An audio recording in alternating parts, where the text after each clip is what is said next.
So I saw that message on the back of your thing, Justice for Julius, and I made a little post on my YouTube channel. So I thought, you know what? I'll let people research for themselves, decide if it's legit, share it if they want, whoever happens to see it. And I thought, why not be crazy and see if I can get you to pull over for an interview? And then I was crazy. And you were crazy enough to do it, which I appreciate. That makes two of us being crazy. First of all, can I get your name? Whatever. It's Kima. Kima. And why don't you tell me about what's going on with that? Well, a few years ago, there was a docu-series that was on ABC. It was by Viola Davis, and it was called The Last Defense. And it was about this guy who was framed for murder, and he's on death row in Oklahoma. He's been on death row for 22 years. And the whole situation is crazy, because when you watch the docu-series, you walk away and go, what the hell? How is he still on death row? And we're still saying, what the hell? How is he still on death row? The person who framed him has admitted to other people that he framed him, that he set him up. Julius doesn't match the witness description. The witness well, let me go backtrack. So there was a man that was murdered. I'm just leaning in for the sound. Julius Jones is a black man. Okay.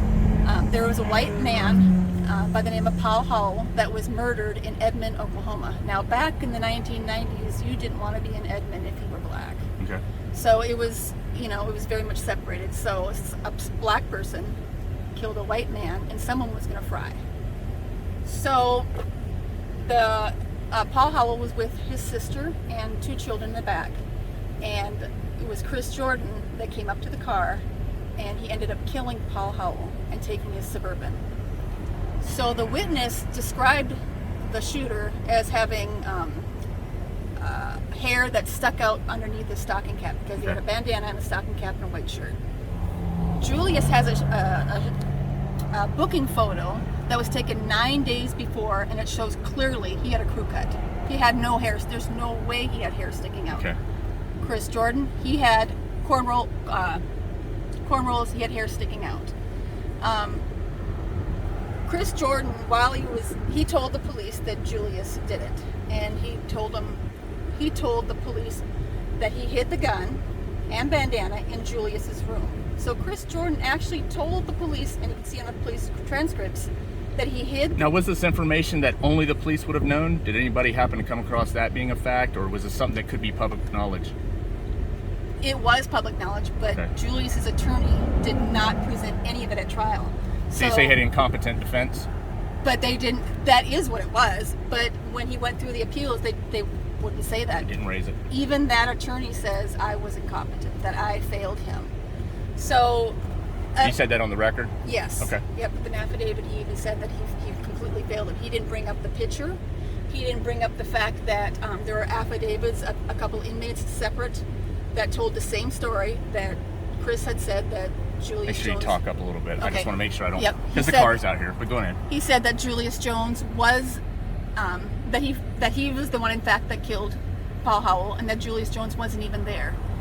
He also said that he had made a deal with the police to get out in 15 years, even though he had already been sentenced to 30 years, no parole. Okay. 15, and so that was said, and then 15 years later, he actually walked out. Okay. So the alleged murderer is allegedly free, or is free, right now. Yep. And then the alleged innocent party is still sitting in prison? Yes, and right now there's a commutation hearing that he's having on Monday. So he will go, he does not get to go before them, but his attorneys do, present all the evidence that they have not been able to show. Right. Because the problem is if you have that evidence at trial and you don't present it, you can't ever use it again. Yeah, there are some things like that, right? So this is part of my issue with the systems. It shouldn't be a commutation. It should be an innocence if there's enough evidence that would persuade a jury. Yep. But our justice system is kind of set up to fry whoever it wants to fry. Yep. He also had a jury. Not that I know he's innocent, but I know. You know what? I want them to go to JusticeForJuliusJones.com or JusticeForJulius.com and watch the docuseries yourself, listen to the podcast yourself, and decide for yourself. That's what I tell everybody. Research for yourselves. But I thought it was worth posting. And like I said, when I saw the message on the back, I sped up and tailgated for a second to try to get a clear picture, and then I thought, well, let me see if I can Yep. get an interview. Yeah. Is there anything else? So at this commutation hearing, the Pardon and Parole Board will vote, and they will decide what they recommend to the governor, what should happen to Julius. Okay. They can tell him to execute him. They can tell him to life without parole, Commute life his sentence, let or him they out. can say time served. So we're hoping that, and it has to be 3 out of 5, Right. and we're praying that. And that's where you're going. Now, how do Yep. you know him, or are you just I watched this. I watched it 3 years ago. Okay. I actually studied it and researched for like 6 months Okay. and wrote to him. And I did that because I knew how I am. And Right. once I get into something, I'm 110%. See, I'm good with getting into things that there's an actual cause for, that statistics Yep. back it up or whatever. And if there's enough evidence to cause even one juror to go, I can't vote guilty on here, then this is probably a worthwhile cause. But Yep.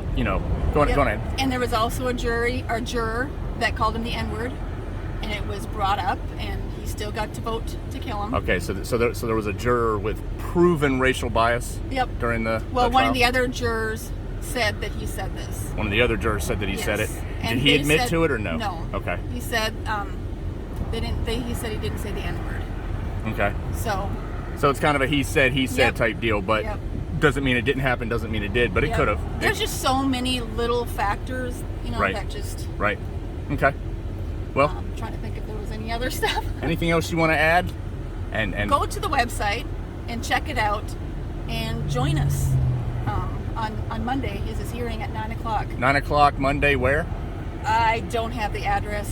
It's in Oklahoma, though? Oklahoma City. Oklahoma Yep. City. But if you go to JusticeForJulius.com, all that information will be on there. I don't know how quickly I'll get this posted because it's going from phone up right Yeah. now because my computer's packed away, of course, and I don't, but We also got over 7 million signatures on really, our thing. Yes. if nothing else, even if I get it out late, at least people Yeah. can hear about it, and maybe you'll get another 7 million Yes. signatures if it's a worthwhile cause. Yep. But, and what was your name again, ma'am? Kima. Actually, on Facebook and the other sites, you can look up Justice Jones. Justice Jones? Yep. All right, ma'am, well, I appreciate your time, and you have a good day. Thank you.